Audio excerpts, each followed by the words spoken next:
This is Andy Purewal for Boxing Social in association with Betfred, and for the fourth, the fifth time, I'm not sure, over the past couple of days, I'm delighted to be joined by Liam Williams as we give it another go over Zoom. Liam, how are you doing?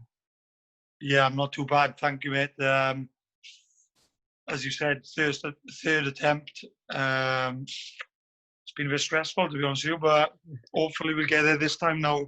I am going to dog chew my toes and my ankles.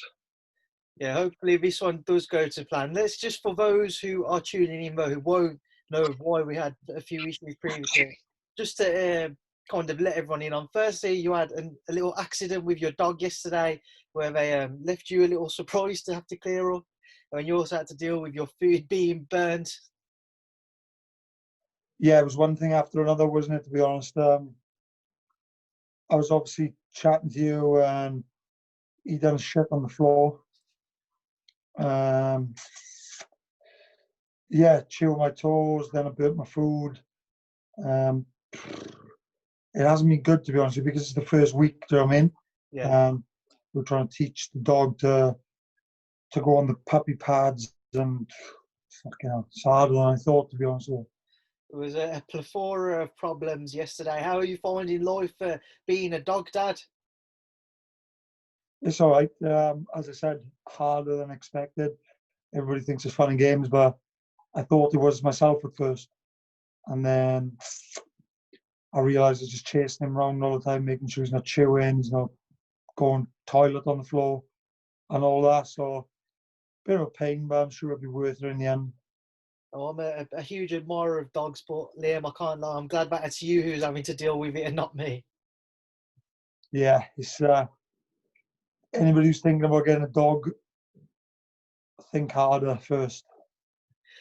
Liam, away from obviously your duties as a father to a dog, life in lockdown, Liam, talk to me. How have you found it? Obviously, we did an interview towards the beginning of lockdown, and we said back then you're someone who you love to be active, you love to be out and about, and I imagine it was kind of difficult for you to stay close to home and staying in your house through those times. As times progressed, though, how have you found lockdown? Yeah, it's been all right. As I think I said to you yesterday, it's like at first it was all fun and games, and I knew I weren't going to be fighting for a while, although that weren't good news to me. It's just all fun and games at first. Now, I'm not going to be fighting for a while, so I can eat whatever I want. I can have a couple more beers. I can do this and that. But the top and bottom of it is really that it's quite shit, and you can't do a lot and couldn't train properly. And I was just well out of my comfort zone with no routine and all that hard work, mate. How hard was it to make sure you didn't balloon up in weight, allowing yourself to indulge in whether it be fast food, chocolates, whatever? But what I see it say is good stuff. You guys as fighters certainly don't look at it like that. Yeah, I do like it. Don't get me wrong. I'm a bit of a sucker for a sweet tooth.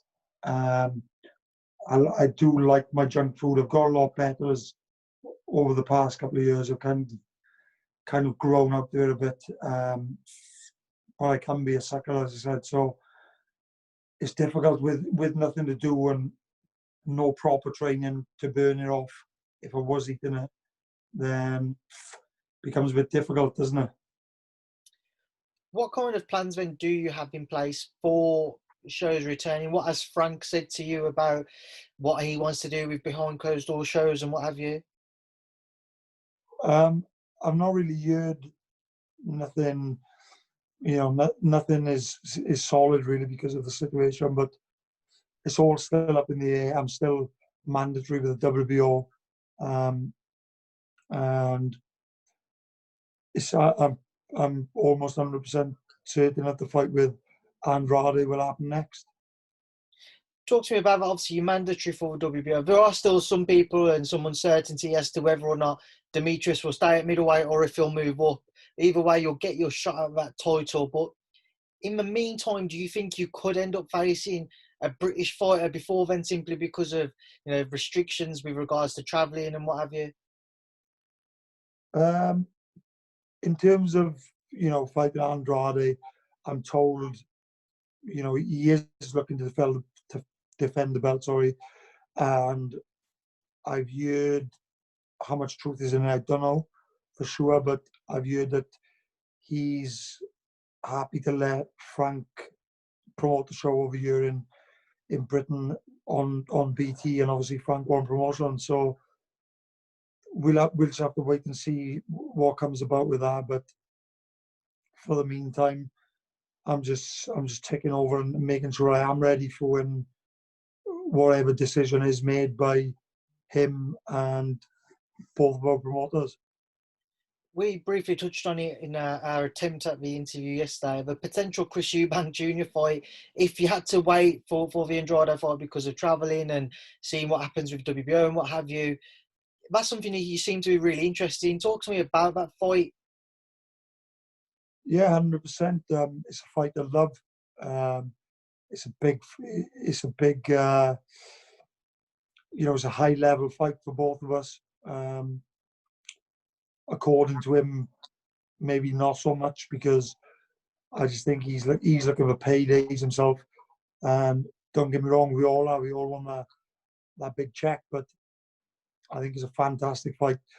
So many people have made it clear that they would love to see the fight, and I'd love nothing more really than to be able to punch his face in. Eubank Jr. obviously, a very famous father in Eubank Senior. Say if he didn't have the father who he has got, how do you think Chris's Junior's career, that is, how do you think his career would have played out if he didn't have the father who he has? Well, one thing's for sure is he wouldn't have nowhere near as big of a profile. Obviously, it's all come through his own man, and his own man guiding him and whatnot. So that's one thing. It just depends in boxing. It's the same as everyone. Depends which managers you have, whether you got a good promoter. There's a number of facts really, which he's done well for himself. But as you say, if it went for his dad, then I don't think a lot of the big fights that he's been involved in would have been possible. When you was kind of coming into the sport, who did you look up to? I imagine you'll probably say Joe Calzaghe as a fellow proud Welshman, but away from probably Joe, who else was kind of you idolising when you was coming into the sport? Obviously, Joe, he's always going to be my number one because he's Welsh, of course, number one, and he's a living legend, isn't he? So, so much respect to Joe, and I'm lucky enough to call him a friend of mine. But anybody else outside I've always, Miguel Cotto's always been my guy. What was it about Miguel Cotto for you? So he's obviously a very skillful boxer, hurtful puncher. He could fight on the inside. He could box at range. I just believe he had the full package, And before now, a couple of people have actually said to me that I've got similarities in my fighting style at some points, So for me, it's big credit for me because I've always loved Miguel Cotto. Obviously, just moving away from that, then back into the current boxing world, back in training now, back in the gym with everyone. What is it like being able to see everybody and being able to work alongside people? It's good, mate. Very good. Buzzing to be back in the gym. Back, just mixing it with the lads, talking on WhatsApp a lot more, and in the group chat and all that kind of things. Just gives us a better buzz. Like we're doing bike rides or runs, and we're all competing against each other, saying what times we done it in and what, just all that kind of bits of banter really, but like things which spur you on, and you all have that bit of competitiveness about you. It's good. And I've been out riding the bike this morning with Dom. We got some good miles on the road bike. I've got pads in 2 hours, so it's just good. I'm buzzing to be back, mate. And more than anything, I can't wait to fight again. Is there anyone in particular who's come back into the gym who's surprised you at just how fit or sharp that they're looking? Mainly Barry, Kid Galahad, as most would know him as. But it was not really a surprise to me. But he's come back into the gym just as fit as what he left at the lockdown stage. He's always on it. He's always eating clean foods. He's always training very hard. Like for me, although I train alongside him, and we kind of probably at the same stages of our career, I would say, in terms of world title fights coming up now. I actually look up to Barry. He's a true role model for anyone. Another man who's obviously in that gym with yourselves is Cal Brook. Cal, before or during, just at the beginning of lockdown, was mentioned for a possible Terence Crawford fight. When you've seen Cal since he's returned to the gym after this kind of lockdown restrictions were eased, what have you seen in Cal Brook? To be honest with you, Cal surprised me a bit himself, because everybody knows Cal's been known for blowing up in weight and going out and, I don't really know, doing whatever he does, but he's come back in and he's not looking too bad at all. I trained with him a couple of days ago and he's looking well, he's looking fit. And I think the main thing is that he's happy doing what he's doing again, whereas I think at one stage he got a bit too much of a job for him rather than, him enjoying it and wanting to succeed. What do you think Cal can still achieve in the sport? I feel like there's a possibility of him becoming world champion again for sure. But mainly for him, I think it's about securing them big names and leaving he's already going to leave behind him a legacy, but I think it's just about building that profile and leaving something bigger behind him when he retires, and obviously securing big paydays, which I don't think Cal is short of a couple of bob anyway. But you can never have enough, I suppose.